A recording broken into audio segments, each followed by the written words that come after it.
Hello friends. उम्मीद है कि आप सब बेहतर होंगे और आप लोग का जो आज परीक्षा है बहुत अच्छा गया होगा। उसी संदर्भ में आज हम लोग आंसर की डिस्कस करेंगे। हम लोग थोड़ा जानबूझ के डिले किए हैं क्योंकि हम लोग प्रॉपर रिसर्च कर रहे थे, देख रहे थे कि क्योंकि बहुत सारा क्वेश्चंस में मतलब डाउट है, बहुत सारा का आंसर मतलब फर्स्ट इंस्टेंस में लगता है कि कुछ और होगा, लेकिन जब हम लोग सेकेंड टाइम देखते हैं तो उसका आंसर डिफरेंट लगता है।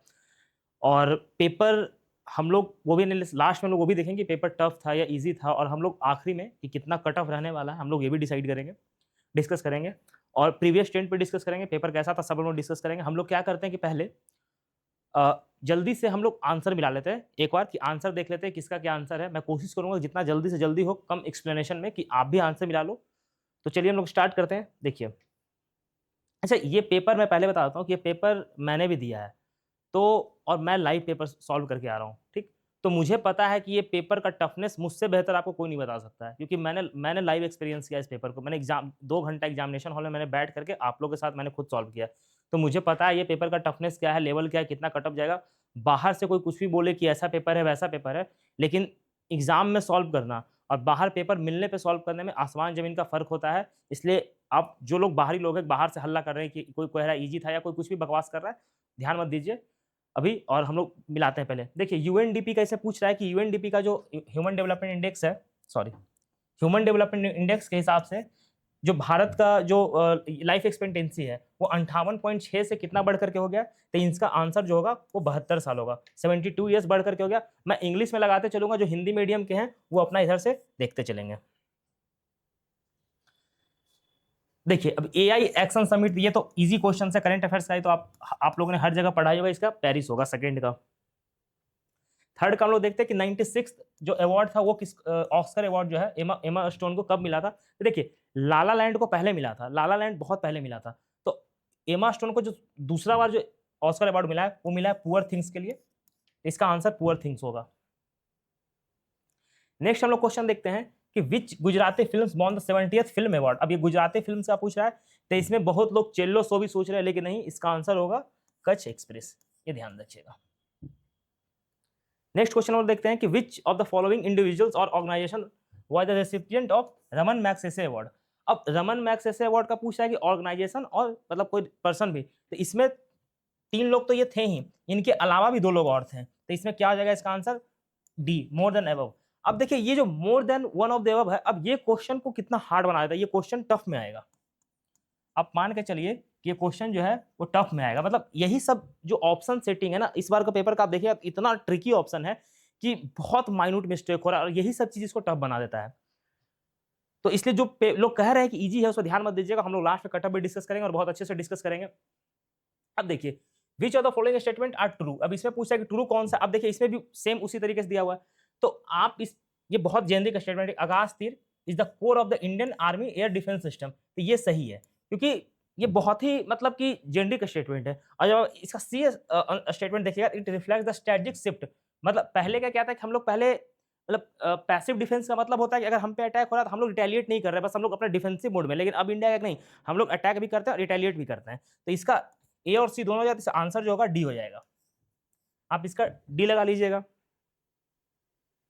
देखिए, which of the following defence platform are the part of Indian growing indigenous military ecosystem. अब देखिए, F-35 जो है ना, ये यूएसए का है, इंडिया का नहीं है। ये जो है यूएसए का है। और ये दोनों जो है मेन बैटल टैंक अर्जुन और advance toward artillery gun system, ये दोनों जो है भारत का है। तो इसका भी जो आंसर है वो डी हो जाएगा। आप इसका भी आंसर डी लगाइएगा। ये डीआरडीओ बना रहा है, ध्यान रखिएगा। अब देखिए, एक चीज मैं बताता हूं। अब इस टाइप का जो क्वेश्चन है ना, या तो आप, बहुत लोग क्या होगा इस पे मोर देन अबव मारे होंगे, लेकिन ये सब क्वेश्चन टफ में आएगा, ये सब आसान क्वेश्चन नहीं है, क्योंकि तीनों के बारे में पता रखना। अब होलोकास्ट मेमोरियल डे पूछ रहा है। अब ये क्वेश्चन तो मतलब अगर किसी को पता है तो वो बनाएगा, या नहीं पता है तो नहीं बनाएगा। तब ये आसान क्वेश्चन है नहीं। ये 27 जनवरी इसका होगा, होलोकास्ट डे। आगे हम लोग बढ़ते हैं। ये देखिए, ये तो आसान क्वेश्चन है। बेनू मुश्ताक वॉन द 25 में इंटरनेशनल बुकर प्राइज। ये इवन रिपीटेड क्वेश्चन है, तो इसका आंसर तो हर्ट लेप होगा। अब देखिए, इंडस वाटर ट्रीटी, ये हम लोग ने बहुत डिटेल में कवर किया था। अच्छा, हम लोग अभी आज तो हम लोग सिर्फ पेपर देख रहे हैं, पेपर का एनालिसिस कर रहे हैं। हम लोग कल डिटेल रिव्यू लेकर के आए हैं कि कितना क्वेश्चन कहां से आया। हम लोग उस पर भी डिटेल में चर्चा करेंगे। देखिए, रवि सतलज जो है, रवि सतलज और ब्यास, ये तीनों रिवर इंडिया के पास है, और झेलम जो है, झेलम चेनाब इंडस जो है वो पाकिस्तान के पास है। तो इसका आंसर जो होगा झेलम हो जाएगा। यहाँ पे ईस्ट फ्लोइंग रिवर और वेस्ट फ्लोइंग रिवर कॉन्सेप्ट। अब ये देखिए, which of the following statement are correct, captive poverty measure. अब ये क्वेश्चन जो है ना, अब इसमें बीपी, अब अगर आप 70th का पेपर देखिएगा तो उसमें बीपीएस इसी तरह से ट्रिक क्वेश्चन स्टेटमेंट दिया था। इसमें देखिए पहले पहला दूसरा तो सही है, ठीक। अब तीसरा स्टेटमेंट है, ये भी सही है, लेकिन अगर हम लोग डिटेल में देखेंगे तब तीसरा सही है। अब यहाँ पे ट्रिक है, तो इसका आंसर या तो ए हो सकता है या फिर बी भी हो सकता है। लेकिन अगर लास्ट ईयर में जिस हिसाब से बीपीएससी ने इसका आंसर दिया था, तो आप इसको मान के चल सकते हैं कि मोर देन एबव भी होगा। अगर 3 सही होता है, अगर ये सही है, अगर थर्ड बीपीएससी के हिसाब से अगर ये सही हुआ, तो मान के चलिए फिर इसका आंसर डी हो जाएगा। अगर बीपीएससी के हिसाब से 3 गलत है, तो फिर इसका आंसर 1 और 2 ए हो जाएगा। तो इसमें ए, इसको लगा लीजिए कि 1 और डी में होगा। अगर आप डी मारे हैं तो आप मतलब मेरे हिसाब से ये थर्ड स्टेटमेंट भी सही है, तो इसको डी आप लोग देख सकते हैं। Which of the following is not among the top principal commodities of the Indian export? अब ये जो क्वेश्चन है, इसमें बहुत लोग आयरन और स्टील मारे होंगे, बहुत लोग, लेकिन ये गलत है। आयरन और स्टील नहीं होगा, इसमें बेसिकली बासमती राइस होगा। इसमें बासमती राइस जो है वो टॉप 10 एक्सपोर्ट कमोडिटीज में नहीं आता है। अकॉर्डिंग टू आईएफएसआर रिपोर्ट, अब ये देखिए आईएफएसआर रिपोर्ट, तो ये तो आसान है, अगर आप लोगों ने कवर किया हुआ, तो 15% नहीं है, बेसिकली 21% फॉरेस्ट कवर है और फिर 3% के अप्रॉक्स ट्री कवर है। झारखंड, अंडमान एंड निकोबार में कवर नहीं है। यहाँ पे समझिए कि यहाँ पे एमपी होगा, तो ये तो ऐसे ही क्वेश्चन गलत हो गया। और महाराष्ट्र में सबसे ज्यादा ट्री कवर है, ये हम लोगों ने कवर भी किया था, बहुत अच्छे से कवर किया था, तो इसका आंसर सी हो जाएगा। नेक्स्ट देखते हैं कि which of the following countries have the greatest share in the India's global service export. अब देखिए रसिया के साथ तो कोई ट्रेड कर नहीं रहा है अभी, तो आप ऐसे भी एलिमिनेट कर सकते हैं कि रसिया इसका आंसर होगा नहीं, क्योंकि इसके साथ कोई ट्रेड कर नहीं रहा है, तो रसिया तो वैसे भी नहीं होगा। बचा आयरलैंड और इंडोनेशिया, तो इसमें से जो आयरलैंड है वो यूरोपियन कंट्री है, तो आप मान के चल सकते हैं कि यूरोपियन कंट्री जो था सर्विसेज एक्सपोर्ट करने में थोड़ा सा ज्यादा बेहतर होता है, अगर लॉजिकली आप सोचे तो। अब यूविन पोर्टल, ठीक है, which of the following statement are not correct. अब इसमें नॉट करेक्ट पूछा यूविन पोर्टल के बारे में, तो जो पहला है ये सही है, it provides QR based E vaccination certificate. अब ये जो क्वेश्चन है ये टफ में आ जाएगा, क्योंकि ये सच वाकई टफ क्वेश्चन है। It facilitate the creation of Ayushman Bharat health. अब ये आभा जो है ये फैसिलिटेट करता है क्रिएशन, और ये 11 लैंग्वेज में है, तो इसका मान के चलिए कि नॉट करेक्ट पूछा, तो इसका डी आंसर होगा, none of the above. Next question देखते हैं कि which organisation jointly develop the national urban innovation stack. अब NUIS जो है वो डिजिटल ब्लूप्रिंट महुआ मिनिस्ट्री के साथ कौन डेवलप किया है, ये basically national institute of urban affairs develop किया, NIUA। इसका आंसर बी हो जाएगा। नेक्स्ट हम लोग देखते हैं कि which state has the highest constructed road length under the Bharatmala परियोजना। देखिए भारतमाला जो परियोजना है ना, इसके अंदर 2 स्टेट का सबसे ज्यादा है, एक है MP, दूसरा है महाराष्ट्र। तो MP यहाँ पे ऑप्शन में है नहीं, तो यहाँ पे आंसर क्या हो जाएगा, महाराष्ट्र। इसका आंसर सी लगाएंगे। अब देखिए बहुत फैक्चुअल नेचर का क्वेश्चन है, आगे बढ़ते हम लोग देखते हैं कि बिफोर द लॉन्च ऑफ किसान पोर्टल। अब देखिए बहुत ही लॉजिकल क्वेश्चन है, इसको आप कैसे बनाएंगे, अगर आपको नहीं भी पता तो लॉजिकली कैसे सॉल्व कीजिएगा।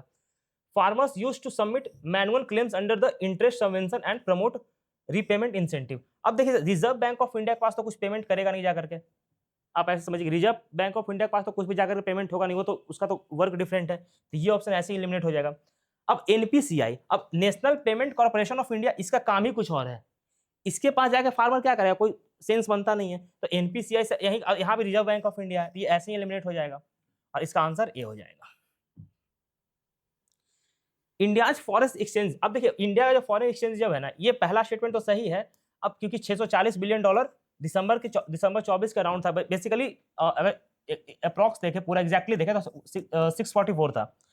अब इसमें जो दूसरा ये स्टेटमेंट जो है ये तो गलत है, 7th लार्जेस्ट नहीं है बेसिकली, तो ये तो सेकंड स्टेटमेंट गलत हो जाएगा। अब तीसरा स्टेटमेंट देखिए, इंडिया बेसिकली 4th लार्जेस्ट है।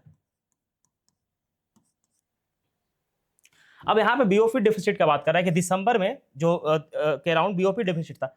अब बेसिकली यहाँ बीओपी डेफिसिट नहीं था, ये यहाँ पे था करेंट अकाउंट डेफिसिट।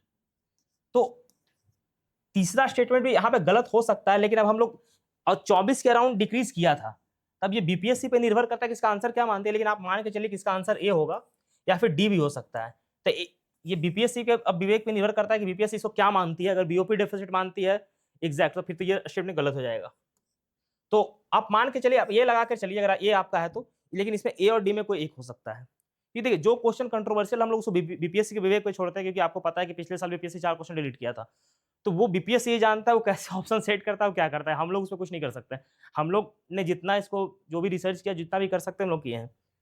आगे हम लोग बढ़ते देखते हैं कि एनएचएफएस जो डेटा है इसके अराउंड रिकॉर्डेड एसेट्स 6% से किसका कम आया है। तो बेसिकली देखिए उत्तर प्रदेश तो होगा नहीं, बहुत बड़ा स्टेट है, तो जे&के भी नहीं होता, ये बेसिकली हिमाचल प्रदेश है। इसका आंसर हिमाचल प्रदेश होगा। हिंदी वाले भी लगाते चलिएगा इधर से। अब ये देखिए क्या, अच्छा ये मैच द फॉलोइंग है। अब इस अगर आपको एक भी पता होगा, देखिए सी जो है, सी का ये हो जाएगा। COP26 में जब मोदी जी गए थे वहां ग्लासगो, तो लाइफ मिशन जो है वो मोदी जी लॉन्च किए, तो सी का क्या हो जाएगा, सी का 4। अब सी का 4 किस में है, तो सिर्फ सी में है सी का 4, तो इसका आंसर क्या हो जाएगा, सी हो जाएगा। इसका आंसर क्या हो जाएगा, सी। इसका आंसर हो जाएगा सी। बाकी आपको नहीं भी पता है कोई दिक्कत है, एक से आप बना सकते थे एलिमिनेट करके। अब हम लोग नेक्स्ट क्वेश्चन देखते हैं। देखिए according to the annual PLFS data पूछ रहा है आपसे, तो पहला स्टेटमेंट क्या है कि there is a greater increase in the labour force participation rate of rural female as compare to the urban female since 2021-22। तो ये पहला स्टेटमेंट सही है। दूसरा स्टेटमेंट देखिए क्या पूछ रहा है कि among the 36 state and UT, मतलब कि स्टेट और यूटी को मिला करके 90% of the state share have the workforce participation जो है स्टेट का, वो नेशनल एवरेज से बिलो है। मतलब कि 43% जो नेशनल एवरेज है इससे बिलो है। तो देखिए इसका एग्जैक्ट डेटा कहीं मिल नहीं रहा है, लेकिन अगर हम लोग लॉजिकली सोचें कि 90% स्टेट जो होगा, क्योंकि मेजर लेबर फोर्स पार्टिसिपेशन तो स्टेट में ही होता है, तो स्टेट का अगर 90% अगर सेंटर से बिलो हो, तो ये लॉजिकली मतलब साउंड नहीं करेगा, क्योंकि स्टेट वाला ही तो नेशनल में काउंट होगा। तो ये हम लोग वैसे हम लोग पीएलएफएस का जो पूरा पीडीएफ है हम लोगों ने 500-600 पेज का, हम लोगों ने पूरा उसको पूरा खंगाला है। अब हम लोग एग्जैक्ट मिल नहीं रहा है, तो इसको हम लोग गलत मान के चल रहे हैं बाई लॉजिक कि 90% नहीं होना चाहिए। और इसमें क्या कि the share of female workers in agriculture had decrease significantly. नहीं, मेजर प्रॉब्लम ही हमारा एग्रीकल्चर सेक्टर का क्या है ना कि फीमेल का जो फीमेल लेबर फोर्स है एग्रीकल्चर में बहुत ज्यादा है, तो हमारा मेजर प्रॉब्लम यही है। तो तीसरा तो ये तो गलत है, तो इसका आंसर हम लोग ए मान के चल रहे हैं। बाकी बीपीएससी क्या देती है उस पर हम लोग बाद में देखेंगे। नेक्स्ट क्वेश्चन देखते हैं कि which of the following is not the outcome of science and technology innovation policy. अब देखिए अगर ये आपको नहीं पता तो आप लॉजिकली बना सकते हैं, क्योंकि अटल इनोवेशन मिशन जो है ना ये 2016 में आया था। और ये आपसे पूछ क्या रहा है कि 2020 का पूछा कि 2020 में जो science and technology innovation policy आया था उसका कौन सा पार्ट नहीं है। तो ऑब्वियस सा पार्ट है कि अब पॉलिसी 2020 में आया तो 2016 वाला तो उससे पार्ट होगा नहीं, क्योंकि पॉलिसी बाद में आया है और ये तो पहले से ही है। तो अटल इनोवेशन मिशन इसका आंसर हो जाएगा। ये बेसिकली नीति आयोग का है ये। इसका ए।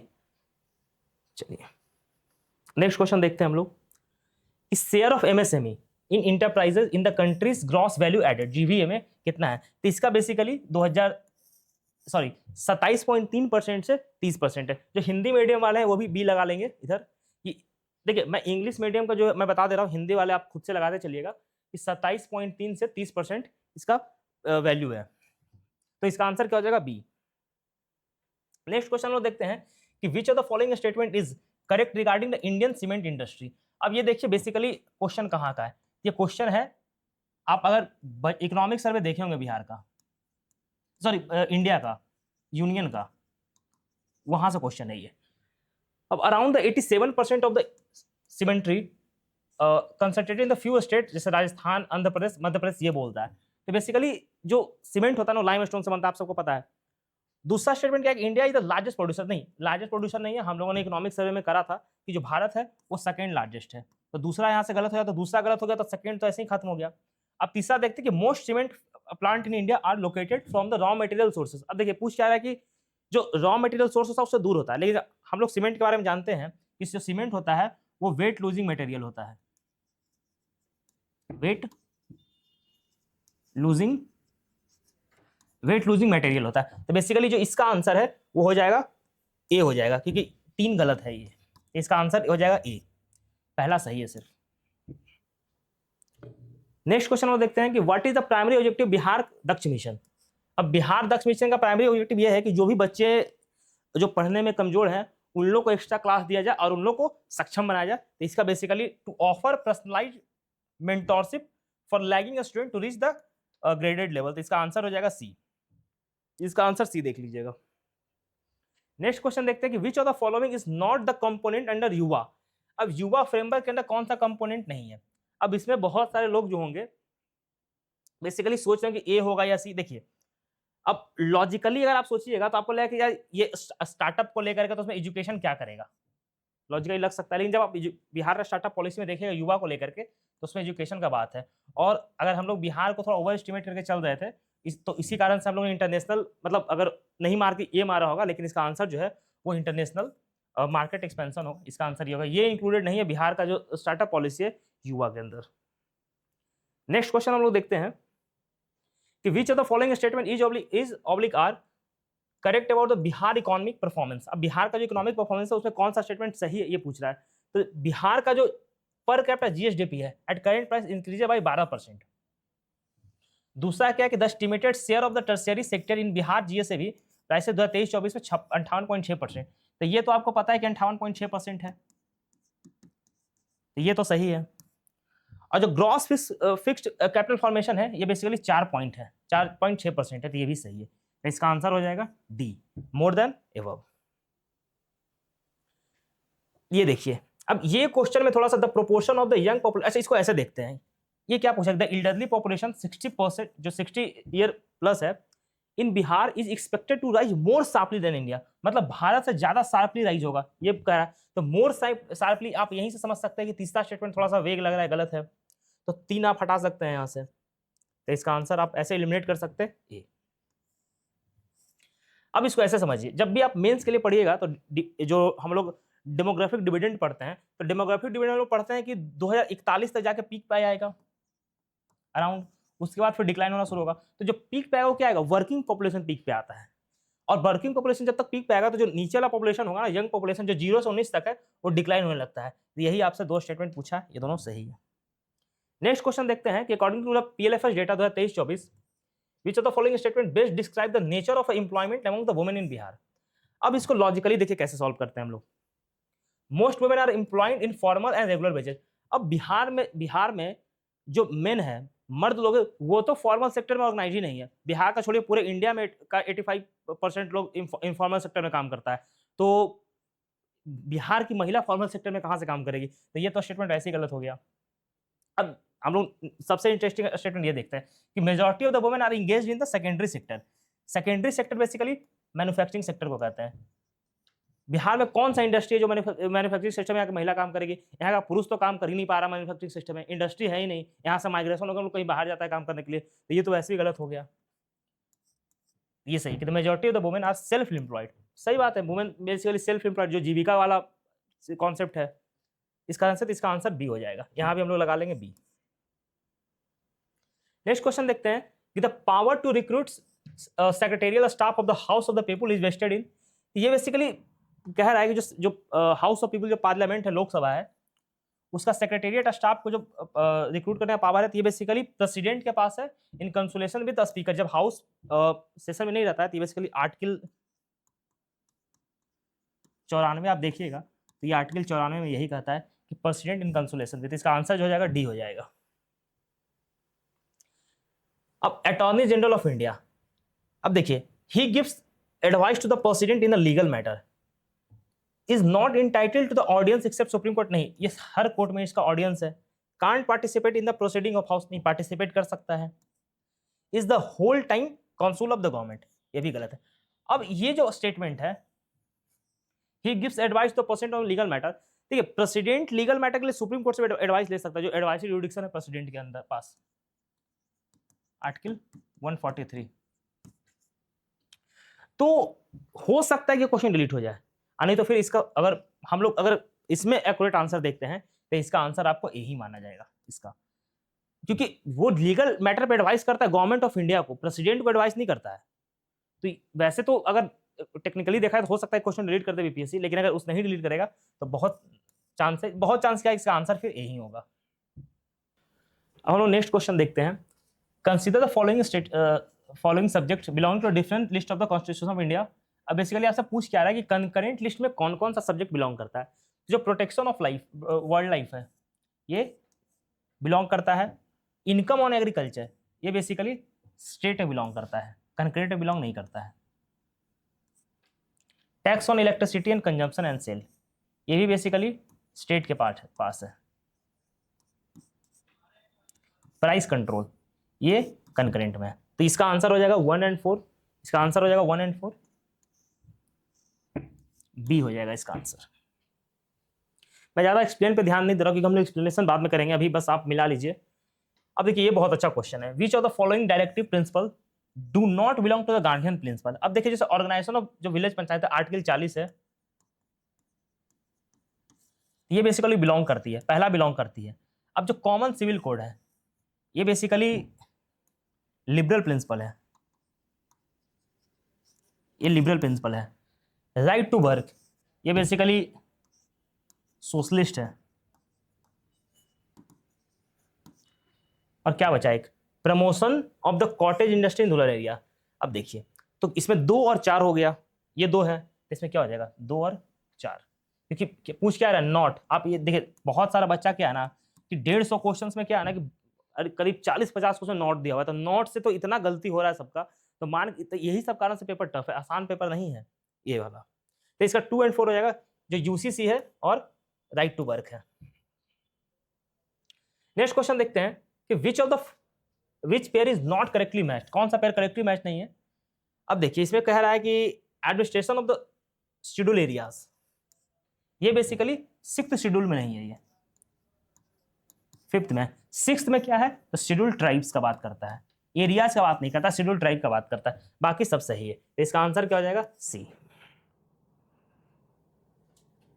Consider the following statement about the central government, ministry and departments are formed by president with consolation to the cabinet minister. मतलब कह रहा है कि जो मिनिस्ट्री और डिपार्टमेंट बनता है वो जो प्राइम मिनिस्टर होते हैं वो कैबिनेट सेक्रेटरी से बातचीत करके सलाह लेकर बनाते हैं। ये स्टेटमेंट अपने आप में आपको गलत है। अब ये बेसिकली कह रहा है कि every ministry is allocated ministry by president. ये सही है कि प्रेसिडेंट जो है वो प्राइम मिनिस्टर के एडवाइस में ये करता है, तो बी इसका आंसर हो जाएगा। नेक्स्ट क्वेश्चन देखते हैं कि what is true about proceeding of state legislature. अब advocate general has right to vote, तो ये तो गलत स्टेटमेंट है, राइट टू वोट नहीं है, पार्टिसिपेट कर सकता है लेकिन वोटिंग का राइट्स नहीं है। Business in the legislature shall be transacted only in the official language of the state, और हिंदी और इंग्लिश, तो ये सही स्टेटमेंट है। It can discuss conduct of any जज, नहीं ये ना तो पार्लियामेंट डिस्कस कर सकती है, हाँ जब अगर इम्पीचमेंट होगा तब पार्लियामेंट कर सकता है, अदरवाइज ना तो पार्लियामेंट डिस्कस कर सकता है जज का कंडक्ट, ना जज डिस्कस कर सकता है parliamentary proceeding. Validity of proceeding shall be called in the question on the ground of, नहीं ये भी नहीं कर सकता क्योंकि यहाँ पे सेपरेशन ऑफ पावर जो है वो वायलेट हुआ, तो ये भी नहीं हुआ, तो इसका आंसर क्या हो जाएगा बी। आप इसको सेपरेशन ऑफ पावर के लॉजिक से बना सकते थे, उसी से क्वेश्चन बन जाएगा। The constitution of India provide for the reasonable restrictions on fundamental rights, but reasonable must be keep in the mind that, मतलब जो रीजनेबल रिस्ट्रिक्शंस है वो तो कॉन्स्टिट्यूशन ऑफ इंडिया में दिया गया, लेकिन जो रीजनेबलनेस है फंडामेंटल राइट्स पे वो किस चीज को ध्यान रख के बनाया गया है, तो basically the interest of a general public, the interest of a general public is safeguarded. तो पहला स्टेटमेंट सही है। दूसरा स्टेटमेंट क्या कर रहा है, prevailing social value and also social need are not barred, मतलब जो प्रिवेलिंग सोशल वैल्यू जो सोशल नीड्स है उसको भी, मतलब ऐसा नहीं कि आप रिस्ट्रिक्शन लगा रहे हैं इन सब चीजें बार कर रहे हैं, ये भी नहीं कर रहे हैं, तो ये भी सही है। डीपीएसपी को नहीं बाईपास नहीं कर सकते हैं। और कलेक्टिव गुड का मतलब होता है कि सोसाइटी, आप सीधा मानिए कि सोसाइटी, अब सोसाइटल गुड तो ग्रेटर है, तो इसको ध्यान में रख करके बनाया जाता है, तो इसका जो आंसर है वो हो जाएगा बी 1 और 2। अच्छा बहुत लोगों का जब आप हिंदी वाला पढ़िएगा ना तो इसमें भी बहुत लोगों को कंफ्यूजन है कि 2 सही है या गलत है, तो हम लोग इसको थोड़ा सा ये करके रखते हैं कि बीपीएस। अब इसमें दिक्कत एक क्या है ना, इसका इस टाइप से इसका जो वर्डिंग है स्टेटमेंट का उसमें थोड़ा कंफ्यूजन है, तो हम लोग मान के चलते हैं अभी के लिए बी, लेकिन इसका ए भी आंसर हो सकता है, इसका डी भी हो सकता है, तो इसमें हम लोग क्रॉस लगा लेंगे और इसको मान के चलते हैं इसमें इसका आंसर बी और डी में दोनों में कोई एक हो सकता है। नेक्स्ट क्वेश्चन देखते हैं कि who among the following determine the qualification which shall be required for the appointment of the members of the finance commission। ये बेसिकली पार्लियामेंट बाय एक्ट करता है, इसका सी हो जाएगा आंसर। नेक्स्ट क्वेश्चन देखते हैं, consider the following statement, the summoning of the house means convocation. अब इसका स्टेटमेंट इतना वेग है, अब इसको एलिमिनेशन मेथड से बना सकते हैं। अब कैसे एलिमिनेट करिए मैं दिखाता हूं कि prorogation ends a session, Dissolution terminates house. Prorogation of a session can be effected by, अब देखिए चार तो वैसे स्टेटमेंट गलत लग रहा है आपको, अब चार स्टेटमेंट जब पढ़िएगा तो ये स्टेटमेंट गलत है पूरे तरीके से। जब आप ऑप्शन देखिएगा तो इसमें एक ही ऑप्शन जो है वो डी में है। पहला स्टेटमेंट है ये भी गलत है, summoning of the house means convocation नहीं होता है, मतलब कि अंत करना नहीं होता है, तो पहला भी गलत है। लेकिन जब हम लोग ऑप्शन देख रहे हैं तो ओनली वन या फिर 1 and 4 कहीं नहीं है, ओनली 1 and 4 नहीं है, तो इसमें जो मोस्ट एक्यूरेट ऑप्शन होगा, जो मोस्ट एक्यूरेट ऑप्शन होगा वो हो जाएगा only 4। Who is empowered to review the financial position of panchayat, इस सबको पता है कि फाइनेंस कमीशन होता है, फाइनेंस कमीशन जो कि गवर्नर कॉन्स्टिट्यूट करता है, तो वही इसको रिव्यू करता है। नेक्स्ट क्वेश्चन देखते हैं कि द आत्मनिर्भर Bharat scheme announced by government of India helps in, अब ये देखिए बहुत जेनरिक स्टेटमेंट है, क्या कह रहा है कि इनहेंसिंग इंडियाज मैन्युफैक्चरिंग कैपेबिलिटी, तो सही बात है, आत्मनिर्भर भारत लाया ही इसलिए गया था जो हमारा मैन्युफैक्चरिंग कैपेसिटी है उसको बढ़ाने का, और एक्सपोर्ट अक्रॉस डिफरेंट इंडस्ट्री की, हम लोग एक्सपोर्ट ओरिएंटेड, हम लोग इन्वेस्टमेंट करें इंडिया में और हम लोग एक्सपोर्ट करें, और इंसेंटिवाइजिंग फॉरेन इन्वेस्टमेंट। अब जैसे आप लोगों ने डिफरेंट स्कीम आप पढ़ते होंगे, जैसे PLI स्कीम है, तो वो सब किस चीज के लिए, इसी चीज के लिए है, तो इसका बोथ आर करेक्ट हो जाएगा, दोनों सही है। नेक्स्ट क्वेश्चन देखते हैं कि what is the main purpose of panchayati raj, इसको मैं थोड़ा सा ये कर देता हूं, अच्छा कोई नहीं, पंचायती राज का मेन पर्पस क्या है ये पूछ रहा है आपसे। देखिए टू इंक्रीज एम्प्लॉयमेंट, ऐसा कुछ तो नहीं है ये, टू इंक्रीज, अगर कोई सेंस नहीं बनता, एग्रीकल्चर प्रोडक्शन बढ़ा के क्या करेगा, to increase the people's political awareness, अब यहाँ पे अवेयरनेस नहीं बढ़ाना है, लोग पार्टिसिपेट करते हैं, जो पंचायत होता है उसमें पार्टिसिपेट करते हैं, पॉलिटिकली पार्टिसिपेट करते हैं, उस पर एडमिनिस्ट्रेशन में पार्टिसिपेट करते हैं, ग्राम सभा में पार्टिसिपेट करता है, जो गांव के लोग होता है वो डिफरेंट जो स्टेजेस होता है, जैसे मुखिया होता है या फिर सरपंच, सब कुछ चुनता है और वो ग्राम सभा में पार्टिसिपेट करता है सब प्रोसीडिंग में, तो इसका आंसर हो जाएगा डी, तो enable the people participation in the employment of administration, तो इसका आंसर डी मारिएगा। अच्छा, अगर आप लोग को लगे किसी में कंफ्यूजन है तो आप भी कमेंट कर सकते हैं कि सर इसका आंसर, मतलब अपने हिसाब से जो आपने क्या लगाया है वो आप कमेंट में बता सकते हैं। अब सेंसर मोशन के बारे में ट्रू क्या था, अब देखिए इसको ऐसे समझ सकते हैं, it is different from the no confidence motion, तो ये सही बात है, क्योंकि सेंसर मोशन जो है, अब ये कैसे डिफरेंस होता है मैं बताता हूं। सेंसर मोशन इंडिविजुअल मिनिस्टर के अगेंस्ट लाया जा सकता है और कलेक्टिवली भी लाया जा सकता है, लेकिन जो नो कॉन्फिडेंस मोशन है वो हमेशा कलेक्टिव के। दूसरा क्या है कि जो सेंसर मोशन होता है इसमें रीजन स्टेट करना पड़ता है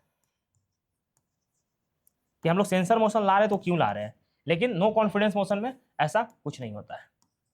अब जैसे देखिए, अब इसमें क्या है कि house of the permission of the house is not essential to present it, नहीं परमिशन लेना पड़ता है, ये तो ऐसे गलत हो गया।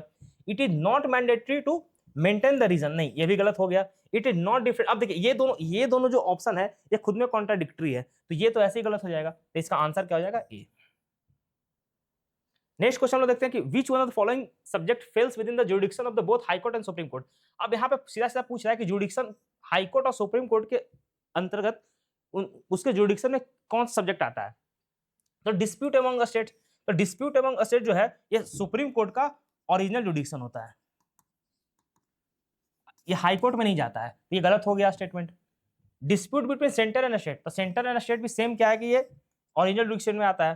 Protection of the fundamental rights, तो फंडामेंटल राइट्स का प्रोटेक्शन सही है। अब protection from the violation of constitution, तो protection from the violation of constitution ये अपने आप में बहुत एक वेग स्टेटमेंट है, इसका कोई सेंस नहीं बनता है, ये भी गलत है। Which Indian leader for the first time use the safety valve theory, अब सेफ्टी वॉल्व थ्योरी देखिए, सेफ्टी वॉल्व थ्योरी कौन दिए थे, तो आप सबको पता है कि लाला लाजपत राय दिए थे। अब कौन सा वाइस बॉम्ब फेंका गया था, ये क्वेश्चन पूछा गया, थोड़ा सा क्वेश्चन कट गया है, किस पे फेंका गया, तो बेसिकली लॉर्ड हार्डिंग पे फेंका गया था 1911 में, जब ये हाथी पे बैठ के आ रहा था, हाथी पे बैठ के जब आ रहा था तब इसे फेंका गया था, रासबिहारी बोस और सचिन सान्याल फेंके थे। Who got the opportunity to become the professor of the Indian philosophy of the University of California, तो ये बेसिकली जो लाला हरदयाल थे ये वहीं रहते थे, तो इन्हीं को यह अपॉर्चुनिटी मिला था। बाकी श्यामजी कृष्ण वर्मा तो लंदन में थे, सोहन सिंह बखरा बहुत देर के बाद आए थे, और वीरेंद्र चौथापाध्याय नहीं थे। Name the principal of MAO college of Aligarh who encourage the Muslim communalism in the last decade of 19th century, तो ये बेसिकली हो जाएगा थियोडो बेक, ये किताब भी लिखा था इस पे, और यही इंकरेज किया था 19th सेंचुरी में, जिससे कि फिर मुस्लिम लीग का फॉर्मेशन होता है। The young India a nationalist paper. अब देखिए यंग इंडिया में बहुत लोग एनी बेसेंट मारे होंगे, ये गलत है। इसका आंसर क्या होगा? महात्मा गांधी। एनी बेसेंट नहीं होगा, क्योंकि वो कंफ्यूजिंग वाला था। मैग्नेट लाइन, अब ये किसके किसके बीच में, ये आपसे पूछा है, तो ये बेसिकली फ्रांस और जर्मनी के बीच में है। अब देखिए, अब इसमें कंफ्यूजन क्या होता है ना कि बहुत लोग यूएस कनाडा या फिर साउथ कोरिया मारते थे, नहीं, इसमें ये दोनों का जो है ना वो लैटिट्यूडनल लॉन्गिट्यूडनल वाला पैरेलल लाइन से। स्टेट ऑफ हॉर्मोज, ये किसके किसके बीच में? अब इसमें बहुत लोगों ने रेड सी और गल्फ ऑफ एडन मार दिया है, ये बेसिकली गलत है। पर्शियन गल्फ होगा, ये बेसिकली गलत है। इसमें पर्शियन गल्फ और गल्फ ऑफ ओमान होगा, ये इसका आंसर होगा बी। नेक्स्ट क्वेश्चन की तरफ। ग्राउंड जीरो पूछ रहा है, ग्राउंड जीरो क्या है ये पूछा गया है। तो बेसिकली ग्राउंड जीरो जो है, जब वर्ल्ड ट्रेड सेंटर को उड़ाया गया था, तो इसी कारण से जो मीडिया वाला है इसको नाम दे दिया था ग्राउंड जीरो। तो ये बेसिकली है कहाँ? ये है न्यूयॉर्क में। आप में से बहुत लोगों ने ग्रीनविच मारा होगा, प्राइम मीडियन वाला, तो ये है नहीं आंसर। प्राइम मीडियन का ये आंसर नहीं है, ये है आंसर क्या है? तो इसका न्यूयॉर्क होगा, ए। अब हम लोग आगे बढ़ते हुए देखते हैं कि which of the following isthmus, आपसे इस्थमस पूछता है। इस्थमस बेसिकली जो दो लैंडमास होता है उसको कनेक्ट, जो वाटर बॉडीज करता है उसको इस्थमस बोलते हैं, ये वाटर बॉडीज को। तो पूछा डेविल्स नेक, तो डेविल्स नेक जो है कारा इस्थमस में, ये कहाँ है? तो कारा सी में ही है। इसका आंसर हो जाएगा ए। नेक्स्ट क्वेश्चन हम देखते हैं कि लदांग, लदांग रेफर्स टू, ये बेसिकली शिफ्टिंग एग्रीकल्चर को बोलते हैं। Which is the largest river and island in the world, ये बेसिकली मजौली आइलैंड है। ये कहाँ है? ये असम में है, ब्रह्मपुत्रा रिवर पे है, ब्रह्मपुत्रा रिवर पे है। तो ये वर्ल्ड का लार्जेस्ट आइलैंड है, रिवराइन आइलैंड है। The second largest river basin India में, तो सब फर्स्ट तो आपको पता है, सेकेंड जो फर्स्ट तो गंगा है, सेकेंड जो है बेसिकली गोदावरी है, इसको दक्षिण गंगा भी बोलते हैं। विच of the following place is the place of Confluence between Alaknanda और भागीरथी, तो अलकनंदा और भागीरथी जहां मिलती है वो देवप्रयाग बोलते हैं, और यहीं से ये गंगा बन जाती है। इसका आंसर डी हो जाएगा। नेक्स्ट क्वेश्चन देखते हैं कि the two volcanoes, volcanic islands in the Indian territory are. अब देखिए, इसको अगर आपको नहीं पता है तब कैसे इसको एलिमिनेट कीजिएगा। देखिए बैरन आइलैंड तो आपको पता है कि वोल्केनिक है, तब हो जाएगा। अब देखिए, अब सॉरी,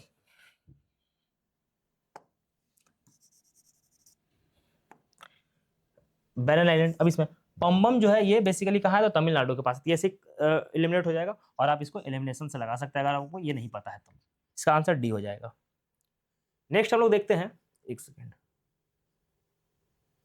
नेक्स्ट क्वेश्चन देखते हैं कि the art of crafting which item in Meerut has been received GI tag. अब देखिए ये जो क्वेश्चन है ये 2013 करंट अफेयर्स है, ये 2013 के आसपास का करंट अफेयर्स है बेसिकली, इसमें सीजर हो जाएगा। अब इतना पुराना क्वेश्चन अगर पूछेगा तो फिर क्या ही होगा। In India the temperate forest research centre कहाँ है? ये बेसिकली शिमला में है। मैं बस करवाते चल रहा हूँ कि आप भी मिलाते चलिए जल्दी से। कान्हा नेशनल पार्क कहाँ है? कान्हा नेशनल पार्क है मध्य प्रदेश में। लोकटक क्या है? तो बेसिकली लोकटक क्या लेक है, मणिपुर में है, ये हो जाएगा। इसका अब क्या ही बताना है, अब ये सब क्वेश्चन को देख के लोग हल्का बोलते हैं तब क्या ही बोला जा सकता है। Which of the following parks and sanctuaries come under the project tiger in Bihar, ये बेसिकली बिहार में फिलहाल एक ही टाइगर रिजर्व है वाल्मीकि, दूसरा बन रहा है कैमूर में, तो आप इसको वाल्मीकि टाइगर रिजर्व मारेंगे। विच of the following is the state animal of Bihar, Bihar का स्टेट एनिमल क्या है? ये बेसिकली बुल है। अब देखिए कुछ क्वेश्चन बिहार स्पेशल इजी था, रिलेटिवली बहुत इजी था बिहार स्पेशल, लेकिन अदर सेक्शन जो था साइंस था या फिर करंट अफेयर्स था तो वो इजी नहीं था। In which year Nalanda university was reestablish, देखिए नालंदा यूनिवर्सिटी एक्ट जो आया था ना वो 2010 में आया था, जो एक्ट था, और इसका बनना जो स्टार्ट हुआ था ये बेसिकली 2014 में हुआ था। अब बीपीएससी अगर इसके हिसाब से आंसर बनाई है तो इसका आंसर 2014 होगा, ठीक, डी होगा इसका आंसर। करमनासा रिवर कहाँ ओरिजिनेट करती है? तो बेसिकली कैमूर डिस्ट्रिक्ट में इसका ओरिजिनेट पॉइंट है। Bihar producers, Bihar 95% pilot produce करती है, मोनोपोली है बिहार का। अमझोर आप सुनेंगे रोहतास में है वहां। गोल्ड कहाँ मिलता है, ये तो पीवाई क्यू है, तो डेली पूछता है। अब ये सब क्वेश्चन को देख के बहुत सारा कोचिंग वाला क्लेम करेगा कि मेरा नोट्स से आ गया। भाई ये सब बीपीएससी का पीवाई क्यू है, किसी का नोट्स बोर्ड से नहीं आता है। Most of the Bihar come under the which of the following climate, basically जो सब ट्रॉपिकल मानसून है उसमें आता है। सवाना जो होता है वो एक ट्रांजिशन जोन होता है, तो इसका बी आंसर हो जाएगा।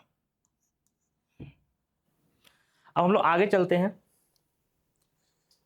अच्छा, तब साइंस आ गया, तो साइंस आपको समर करा देंगे, फिर जो इसके बाद वाला पार्ट बचेगा वो हम करा देंगे, तो समर आप करा दीजिए। तो अब देखिए साइंस के क्वेश्चन जो आए हैं बीपीएससी में इस बार थोड़े कुछ क्वेश्चन बहुत थोड़े टफ साइड में थे। ये क्वेश्चन आपका है 200 न्यूटन फोर्स है, ठीक है, और कह रहा है कि वुडन बॉक्स को पुश कर रहे हैं, मतलब वर्क कर रहे हैं कांस्टेंट वेलोसिटी से, तो मार्जिनल फोर्स ऑफ फ्रिक्शन कितना लगेगा। अब देखिए कांस्टेंट वेलोसिटी जो लिखा हुआ है, कांस्टेंट वेलोसिटी का क्या मतलब है कि एक्सेलरेशन जो है हमारा वो जीरो है, तो एक्सेलरेशन जीरो है बॉक्स का, ठीक है, और एक्सटर्नल फोर्स हमारा लग रहा है 200 न्यूटन, तो इसके अपोजिट में जो फ्रिक्शन लगेगा वो भी हमारा 200 न्यूटन से लगेगा बैलेंस करने के लिए, ताकि कांस्टेंट वेलोसिटी हमारा आ सके, ठीक है। नेक्स्ट क्वेश्चन, फिर से क्वेश्चन देखिए, फिर से वही वर्क वाला ही क्वेश्चन है। A truck starts from rest down a hill with a constant acceleration, it achieves 400 metre, ये देखिए आपको दिया distance in 20 seconds. If the weight of the truck is 7 tons then what will the force acting on it. फिर से देखिए same theory पे है कि 400 मीटर आपका डिस्प्लेसमेंट हो गया 20 सेकंड में, ठीक है, तो और 400 डिस्प्लेसमेंट होगा 20 सेकंड में, तो आप ये इस फॉर्मूला से आप इसका एक्सेलरेशन निकाल सकते हैं। आप लोगों ने 9th क्लास में पढ़ा होगा, S बराबर ut plus half at square, तो S आपका दिया हुआ है 400 मीटर। अब कह रहा है u के बारे में दिया, कुछ दिया हुआ है, rest down a hill with the constant acceleration it achieve 400 meter in 20 second, it weight इतना, ठीक है, तो u नहीं दिया हुआ है, तो हम लोग मान के चलेंगे ये जीरो वेलोसिटी से शुरू हुआ होगा, हाफ at स्क्वायर, a निकालना है, t दिया हुआ है 20 का स्क्वायर, ठीक है, तो इस हिसाब से a निकालिएगा तो आपका आ जाएगा 400 into 2 divided by 20 second into 20 second, जो कि कट जाएगा, एक्सेलरेशन हमारा 2 मीटर पर सेकेंड स्क्वायर आ जाएगा। अब एक्सेलरेशन आ गया है और वेट दिया हुआ है 7 टन। 7 टन का मतलब क्या हुआ, 7 टन का मतलब हो गया 7000 केजी। अब 7000 केजी मास मिल गया, फोर्स बराबर होता है मास इंटू एक्सेलरेशन, सिंपल, 7000 गुना 2 14,000 न्यूटन। देखिए फिर से आ गया है फिजिक्स का question, energy consumed in home is 250 units, then the total energy in joule में निकालने बोल रहा है। देखिए अब 250 यूनिट्स, ठीक है, आप लोगों को पता होगा 1 यूनिट जो बिजली खर्च होता है उसमें होता है 1 किलोवाट आवर, ठीक है, 1 किलोवाट आवर मतलब क्या हुआ 10 to the power 3 watt, hour का क्या लिख सकते हैं हम 336 सेकेंड, ठीक है। अब 1 किलोवाट आवर इतना हो गया। अब जूल में अगर हमको निकालना होगा एनर्जी, एनर्जी बराबर क्या होता है, एनर्जी का फॉर्मूला क्या है, इधर लिखता हूं मैं, एनर्जी बराबर पावर इंटू टाइम, तो एनर्जी आपको यही जूल में जो निकलेगा, पावर आपका आ गया 10 टू द पावर 3 इंटू 3600, और टाइम कितना दे दिया है, सॉरी यूनिट कितना है 250 यूनिट्स। इसको आप कैलकुलेट कीजिएगा तो आपका आंसर 9 इंटू 10 टू पावर 8 आएगा joules. Next question, in which medium the speed of sound is maximum. देखिए स्पीड ऑफ साउंड जो होता है वो हमारे मीडियम पार्टिकल के मीडियम पे डिपेंड होता है, जितना ज़्यादा डेंस रहेगा मीडियम उतना ज़्यादा साउंड इफेक्टिव रहेगा। तो देखिए इसमें स्टील है, सबसे ज़्यादा डेंस है ये, इसका आंसर यही हो। नेक्स्ट क्वेश्चन है, the potential energy of freely falling bodies continuously decreases. अब देखिए कंजर्वेशन ऑफ एनर्जी जो होता है उसमें क्या होता है, मैकेनिकल एनर्जी बराबर होता है आपका काइनेटिक एनर्जी, और kinetic energy plus potential energy. तो जब कहीं होगा वो स्थिर होगा, अगर हवा गिरना शुरू हुआ होगा तो यहाँ पे इसका पोटेंशियल एनर्जी हाई होगा क्योंकि वो स्थिर था। अब यहाँ से गिरने लगेगा, उस पर एक्सेलरेशन ड्यू टू ग्रेविटी लगते रहेगा, जिस कारण से उसका स्पीड वेलोसिटी बढ़ते रहेगा, यानी कि उसका काइनेटिक एनर्जी बढ़ते रहेगा, उसका पोटेंशियल एनर्जी लूज होते रहेगा। तो ये किस प्रिंसिपल बेसिस है, तो principal of conservation of energy is not violated. तो यही आंसर होगा, नॉट वायलेटेड। को अजीब सा ऑप्शन है कि principle conservation is energy is violated, तो ये गलत हो गया। इसका आंसर होगा principle of conservation of energy is not violated. आइए अब नेक्स्ट क्वेश्चन देखते हैं। फिर से देखिए क्वेश्चन आ गया है सेम उसी बेसिस पे, फोर्स वगैरह पे ही क्वेश्चन आ गया। A pair of oxen exert से फोर्स ऑफ 140 न्यूटन, 140 न्यूटन का फोर्स लग रहा है या खेती करते वक्त, ठीक है। और कितना दूर तक खेती किया, 15 मीटर लॉन्ग खेती किया। ये उसका आपको दे दिया गया डिस्प्लेसमेंट। सिंपल है, वर्क का फॉर्मूला 9th क्लास के अनुसार से है, फोर्स इंटू डिस्प्लेसमेंट, ठीक है। Force into displacement, force 140 Newton और कितना दूर तक 15 मीटर, इंटू कर दीजिए, बस आपका आंसर 2100 जूल आ जाएगा। नेक्स्ट, अब देखिए the focal distance of plane mirror is, plane mirror का फोकल डिस्टेंस पूछ रहा है। और ये आप लोगों को पता होगा प्लेन मिरर का फोकल डिस्टेंस वैसे इन्फिनिटी होता है। आप ऑप्शन से भी देख के बना सकते हैं कि -1 +1 2 कहाँ से आ रहा है, कुछ दिया हुआ है, कोई भी इमेज का डिस्टेंस या कुछ दिया हुआ है, तो ऐसे ही ये ऑप्शन ही फालतू है। आपको ऐसे भी ऑड वन आउट करके आप निकाल सकते थे इसको। Next, which term in the following does not denote the electric power in electric circuit. देखिए ये भी देखिए रीजनिंग का ही क्वेश्चन है। अगर आप देखिएगा तो आपको ओम्स लॉ के अनुसार पता होगा V बराबर IR, सब इसी के बेसिस पे। देखिए आप अगर ये देखिए IR² लिखा हुआ, अब V बराबर जो I है इसको अगर आप तोड़िएगा इसके बेसिस पे तो IRI यानी कि I²R, इसको भी अगर आप तोड़िएगा तो I²R² बाय R से टू I²R, ये जो है ये एक अलग से लिखा हुआ है IR², ये गलत हो जाएगा। बाकी तीनों IR² है, ये एक IR² हो गया, ठीक है। तो ये आंसर हो जाएगा ऑड वन आउट करके कि जो नहीं डिनोट करता है इलेक्ट्रिक पावर को। Next question, in short circuit the value of electric current is in A time circuit. उस समय क्या होता है शॉर्ट सर्किट में, इलेक्ट्रिक करंट का वैल्यू कितना हो जाता है। तो आप लोग सुने भी होंगे, ये बहुत ही कॉमन टर्म है शॉर्ट सर्किट। तो शॉर्ट सर्किट में होता क्या है कि रेजिस्टेंस जो है बहुत कम हो जाता है। वो शॉर्ट सर्किट नाम से ही पता चला कि सर्किट को शॉर्ट कर दिया, रेजिस्टेंस जो मिलना था वो मिला नहीं, तो उससे क्या होता है इलेक्ट्रिक करंट बहुत तेजी से फ्लो कर जाता है। तो इसका increases very high, electric current increases very high. Next, what is the device to protect equipment from electric shock. ये तो आप लोगों को पता ही होगा, फ्यूज ये काम करता है, इसमें क्या ही बताना। pH value of 0.1 NaCl solution is approximately. देखिए आप लोगों को पता होगा pH जो होता है ऐसे करके आपने लिखा देखा होगा कहीं पे। अब यहाँ पे कह रहा है 0.1, देखिए log 0.1 का वैल्यू होता है 1 और यही आंसर होगा। आप ऐसे भी बना सकते थे इसको, आप छांट सकते थे कि HCl है तो जो भी होगा 7 से नीचे ही होगा इसका pH। अब ऑप्शन में 1 है और एक 2 है, ठीक है। अब 50-50 तो आ सकते थे ऐसे सोच के, बाकी इसका आंसर 1.0 हो। Next, which compound is known as night glowing pigment from below. तो देखिए इसका आंसर जो होगा ये होगा europium doped strontium aluminate. Next question, which material use for smart film, ठीक है। तो इसका आंसर होगा indium tin oxide. Which metal component use for treatment of carcinoma, ठीक है। कार्सिनोमा के ट्रीटमेंट में कौन से मेटल कंपाउंड का यूज होता है, तो इसका आंसर होगा platinum. Next, which compound is use in contraceptive pills. Contraceptive pills में कौन सा कंपाउंड यूज होता है, ठीक है। देखिए ये तो शायद विटामिन है कोई, इसको आप ऐसे भी सिट्रीजिन नॉर्मल कोई दवा होता है, इसका आंसर ए होगा। अब ऐसे भी दो तो ऐसे ही छट जा रहा था, ठीक है। नेक्स्ट क्वेश्चन चलते हैं, why oil is not stored in galvanized iron pot. Galvanized iron pot में ऑयल क्यों नहीं स्टोर हो सकता, तो टॉक्सिक कंपाउंड प्रोड्यूस करता है, जिंक जो है कोरोड होने लगता है, कोरोशन भी हो सकता है, क्वालिटी जब उसमें मिक्स होगा तो उसका क्वालिटी भी रिड्यूस होगा। तो इसका answer all of the above होगा। Next question, which compound is used for increase in octane rating, ठीक है। अब देखिए इसका आंसर जो है वो है टेट्रा इथाइलिड। अब इसका यूज नहीं होता है, बहुत जगह बैन हो गया है क्योंकि टॉक्सिसिटी के कारण, पर इसमें यही आंसर है। बहुत लोगों को टॉल्विन पता होगा लेकिन वो सिर्फ और सिर्फ टॉल्विन है, अगर टॉल्विन रहता तो टॉल्विन आंसर होता, लेकिन ट्राई इथाइल टॉल्विन जो है वो यूज नहीं होता ऑक्टेन रेटिंग को इंक्रीज कराने में, ठीक है। Next question, full form of PHBB। इसका फुल फॉर्म ये है poly 3 hydroxy butyrate co 3 hydroxy valerate.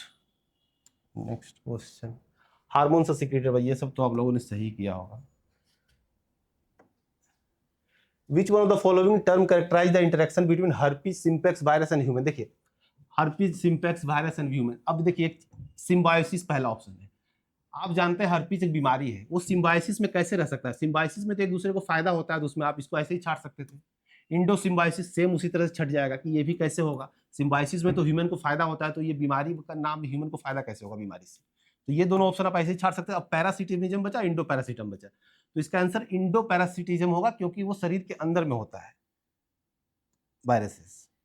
Which class of immunoglobin is the first to produce in response to an infection? ठीक है, तो ये कौन सा होगा? Immunoglobin M. इम्यूनोग्लोबिन एम इसका आंसर होगा। Next question, the biological membrane are composed of. तो देखिए बायोलॉजिकल मेम्ब्रेन एनिमल प्लांट सब के बारे में बात कर रहा है, तो इसमें लिपिड और प्रोटीन, ये वाला आंसर होगा। लिपिड और प्रोटीन के कॉम्बिनेशन से मिलकर मेम्ब्रेन्स बनते हैं सभी तरह। नेक्स्ट क्वेश्चन क्या है? Which of the following is non sense codon? तो ये तो थोड़ा सा टफ क्वेश्चन आ गया था, इसका आंसर होगा UAA. Next, the species which are in danger of extinction is known as. ये तो इंडेंजर्ड स्पीसीज होगा, ठीक है। रेयर हो गया कि जो बहुत कम मिल रहा है, एक्सटिंक्ट हो जो खत्म हो चुका है। वल्नरेबल है कि जो इंडेंजर्ड होने के कगार पे है, ठीक है, जो खत्म होने के कगार पे है वो endangered species. Next question, which of the following is a kharif crop? तो खरीफ क्रॉप वीट नहीं होगा, बार्ले नहीं होगा। शुगर केन में आप लोग ऐसे भी सोच सकते थे, शुगर केन में बहुत पानी का जरूरत होता है, ऐसे भी ठंड के मौसम में ये जो है इसका हार्वेस्टिंग होता है और बहुत ज्यादा पानी का जरूरत होता है, तो ये खरीफ सीजन में हो सकता है, क्योंकि मानसून हमारा खरीफ सीजन में ही आता है। Xylem in plants is responsible for following function. देखिए ये सब जो है और बीपीएससी का क्वेश्चन है, ये सब में ज्यादा समझाने की जरूरत नहीं है। Transport of water and dissolve material काम करता है। Next question, who was the first to use the characteristic of vascular tissues in classification of plant? ठीक है, तो इसका आंसर है APD Candolle. Next question, the part which we eat in mango is. ठीक है, बीच वाला पार्ट खाते हैं मेसोक्रैप, छिलका हटा के बीच वाला पार्ट खाते हैं। देखिए ओजोन डे कब सेलिब्रेट, देखिए ये भी पीवाईक्यू ही है, 16 सितंबर को ओजोन डे सेलिब्रेट किया जाता है।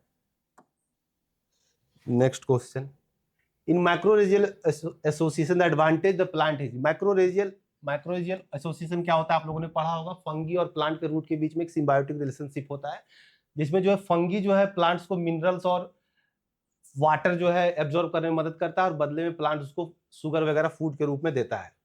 तो यहाँ पे पूछ रहा है कि प्लांट को क्या एडवांटेज होता है इस सिम्बायोटिक रिलेशनशिप में? प्लांट को क्या एडवांटेज होता है? फंगी को नहीं, प्लांट को।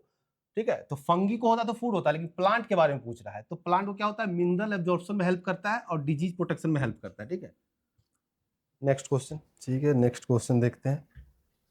ठीक है, तो इसके आगे आप हिस्ट्री के क्वेश्चंस वगैरह जो है वो निशान करा देंगे। तो हम लोग अब हिस्ट्री का क्वेश्चन देखते, देखिए क्या कह रहा है कि विच कमीशन, अब पूछ क्या रहा है कि कौन सा कमीशन था जो आया था और पॉलिटिकल ग्रुप जो है वो इंडियन मेंबर्स को नहीं इंक्लूड करने से बहुत ज्यादा बवाल मच गया था। ये पूछा गया था। इसका सिंपल सा मतलब है कि जो साइमन कमीशन था उसमें एक भी भारतीय मेंबर नहीं था, इस कारण से क्या होता है बहुत बवाल मचा था और हम लोग साइमन मूवमेंट स्टार्ट हुआ था। नेक्स्ट क्वेश्चन देखते हैं कि who assume the command of Indian army, और जो फेमस बैटल क्राई है दिल्ली चलो, जो फेमस बैटल क्राई है दिल्ली चलो दिया गया था, ये बेसिकली कौन दिए थे? तो सुभाष चंद्र बोस दिए थे। ये सब आसान क्वेश्चन है हिस्ट्री का, अगर आपने बेसिक हिस्ट्री पढ़ा होगा तो ये सब क्वेश्चन आपसे बन जाएगा। मेन टफनेस था, टफनेस नहीं, करंट अफेयर्स में वेगनेस था और साइंस में टफनेस था, मेन प्रॉब्लम वहां था, और ऑप्शंस के साथ छेड़छाड़ किया गया था। We shall either free India or die in attempt, ये बेसिकली कौन बोले थे? महात्मा गांधी बोले थे। ये बोले थे कब? तो क्विट इंडिया मूवमेंट के टाइम में। क्विट इंडिया मूवमेंट के टाइम पे गांधी जी ये बात बोले थे। नेक्स्ट क्वेश्चन देखते हैं, who raise the cry divide and quit. ये बेसिकली मोहम्मद अली जिन्ना का ये था कि मोहम्मद अली जिन्ना बोला था कि बांट दो देश को और अंग्रेजों को कि छोड़ के चले जाओ, ये जिन्ना का स्टेटमेंट था। Which act provided for the partition of India into two domain, मतलब भारत पाकिस्तान का जो पार्टीशन हुआ था किस एक्ट के तहत हुआ था? देखिए अब ये तो ऑप्शन आप ऐसे भी एलिमिनेट कर सकते हैं, 1909 तो होगा नहीं, 35 तो होगा नहीं, तो ये बचा एक कौन? तो ये आप एलिमिनेट कर सकते थे कि 1947। नेक्स्ट क्वेश्चन देखते हैं कि which Congress leader visited Bihar in 1918 in order to strengthen the activities of home rule movement. देखिए इसको आप ऐसे भी समझ सकते थे कि जो गांधी जी थे वो तो होम रूल मूवमेंट से जुड़े हुए नहीं थे, तो ये तो ऐसे ही गलत हो जाएगा। ये गांधी जी थे नहीं, सॉरी, ये गांधी जी थे नहीं, तो ये ऐसे ही गलत हो गया। बीजी तिलक का जो था वो इनका जो एरिया ऑफ वर्क था वो उस साइड था, बेरियार का था, कर्नाटक का था, महाराष्ट्र में था, बॉम्बे को छोड़ करके, तो बीजी तिलक भी आंसर नहीं होगा। अब बचा एम ए अंसारी और एनी बेसेंट। तो एम ए अंसारी उतना एक्टिव उस वक्त थे नहीं, तो ये भी खत्म हो जाएगा। और आप लॉजिकली अगर आप बनाइएगा तो एनी बेसेंट आपका आंसर हो जाएगा। और अगर आपने बिहार स्पेशल में थोड़ा बहुत पढ़ा है और मैंने ये पढ़ाया भी है, तो आप वहां से भी कर सकते हैं Annie Besant. Champaran agrarian committee, ये बेसिकली बोल रहा है कि अपॉइंटेड बिटवीन, अब किसके किसके बीच में एग्रीमेंट हुआ था, तो ये आसान क्वेश्चन है कि जो गांधी जी थे उनके बीच में और इंडियन गवर्नमेंट जो था उसके बीच में हुआ था। इसका आंसर क्या हो जाएगा? बी इसका आंसर हो जाएगा। नेक्स्ट देखते हैं कि who was appointed as the leader of the Kisan Sabha movement. Basically कौन सा प्रोमिनेंट लीडर थे बिहार से जो किसान मूवमेंट थे, तो ये आसान क्वेश्चन है, स्वामी सहजानंद जो थे, ये इसका आंसर हो जाएगा, ए हो जाएगा। Who among the following was murdered hosting the national flag under the Vikram police station. अब देखिए इसका जो आंसर है मिल नहीं रहा है। इसका आंसर हम लोगों ने जितना भी जांच पड़ताल किया, तो इसका आंसर हम लोग को ए लग रहा है, लेकिन ये डिस्प्यूटेड है। मैं पहले ही बता देता हूं, ये डिस्प्यूटेड है, तो इसका आंसर पता नहीं चल रहा। आप इसके लिए बीपीएससी का वेट कीजिए कि बीपीएससी इसका आंसर क्या देती है, तो इसको मान के रखिएगा, डिस्प्यूटेड क्वेश्चन है ये, तो इसका आंसर बीपीएससी क्या देती है उस पर मान के चलिएगा। Who became the chief minister of Bihar in March 1939 में बिहार के चीफ मिनिस्टर कौन थे? ये बेसिकली श्री कृष्ण सिंह थे। बहुत लोग को लगा कि कृष्ण सिंह रिजाइन मार दिए थे, तो रिजिग्नेशन दिया गया था अक्टूबर के टाइम पे, अक्टूबर 1939 के टाइम पे। ये ध्यान रखिएगा, पूछा आपसे क्या है? मार्च, तो मार्च में श्री कृष्ण सिंह थे। नेक्स्ट क्वेश्चन देखते हैं। अब देखिए मैच द फॉलोइंग है। अब इसको ऐसे, अब देखिए गिरनार से जो मैच है, गिरनार से गुजरात आप मिलाइएगा तो आपका यहीं से क्लियर हो जाएगा। अब सी का 2 देखिए, सी का 2 कहां है? सी का 2 ए में है, तो इसका आंसर क्या हो जाएगा? ए हो जाएगा। आप एक से ही इसको एलिमिनेट कर सकते हैं। अब इससे आपका समय बचेगा। Which one of the following is not related to the Rigvedic period. अब इनसे पूछा जा रहा है कि जो वुमेन है वो कौन ऋग्वैदिक पीरियड से रिलेटेड नहीं है। तो बेसिकली जो गार्गी थी वो रिलेटेड थी, सॉरी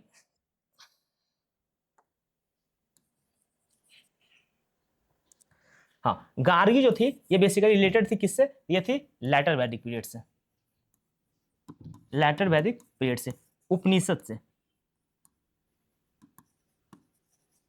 उपनिषद से। और ये तीनों जो है ये थे लैटर वैदिक, सॉरी ऋग वैदिक पीरियड से। तो इसका आंसर क्या हो जाएगा? ए हो जाएगा।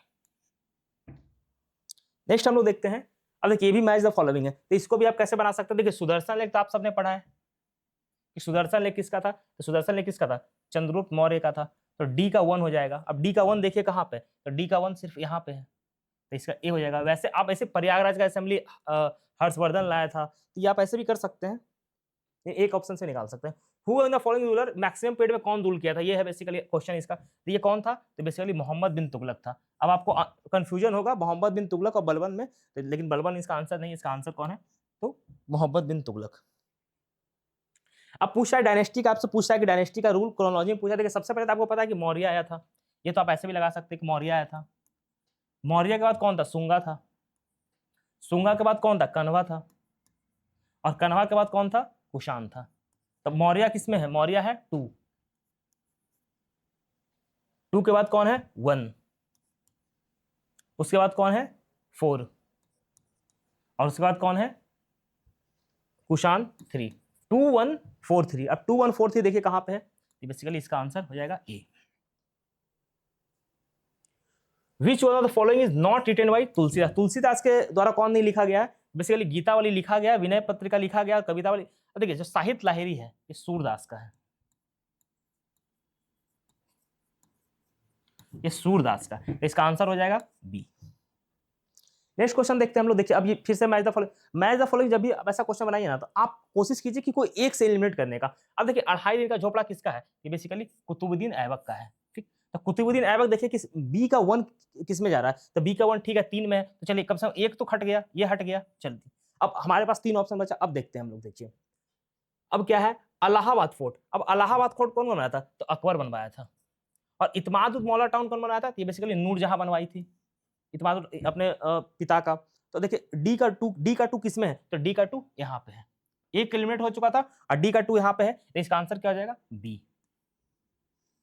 आप इसका आंसर बी लगा सकते हैं। नेक्स्ट क्वेश्चन की तरफ हम लोग देखते हैं।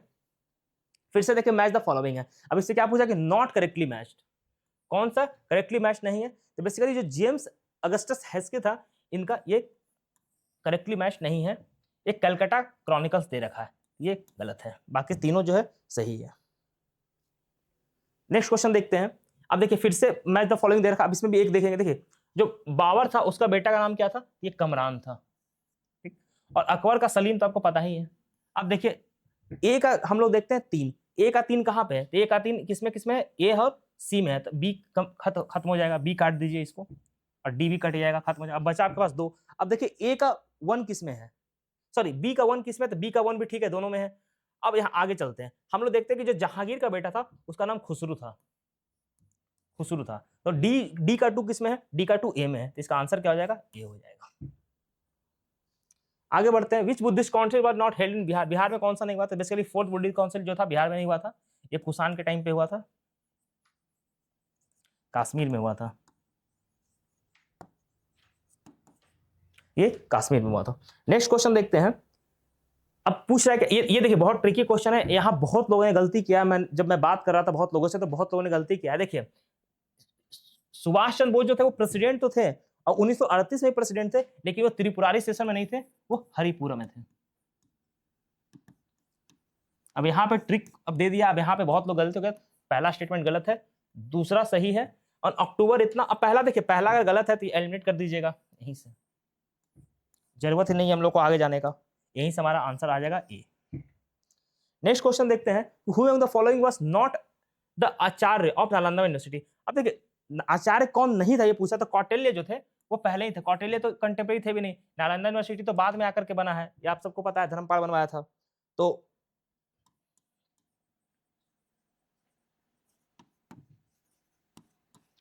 ये तो ऐसे कौटिल्य चंद्रगुप्त मौर्य के टाइम पे थे, तो आप एलिमिनेट कर सकते हैं वैसे करके क्वेश्चन को। Consider the following events in modern history. अब देखिए ये इवेंट्स कंसीडर करने के लिए कह रहा है, तो बैटल ऑफ बॉन्डी वॉस, ये तो आपको पता है कि सबसे पहले हुआ था, तो यहाँ पे 3 हो जाएगा।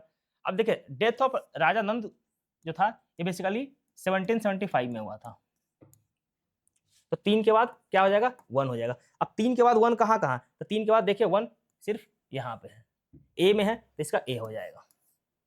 उसके बाद फिर ट्रीटी ऑफ सालवाई था और डेथ ऑफ टीपू सुल्तान था।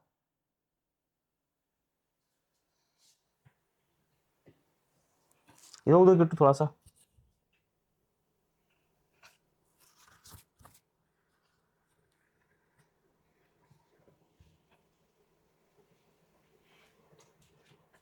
ठीक ठीक ठीक तो था ही यार।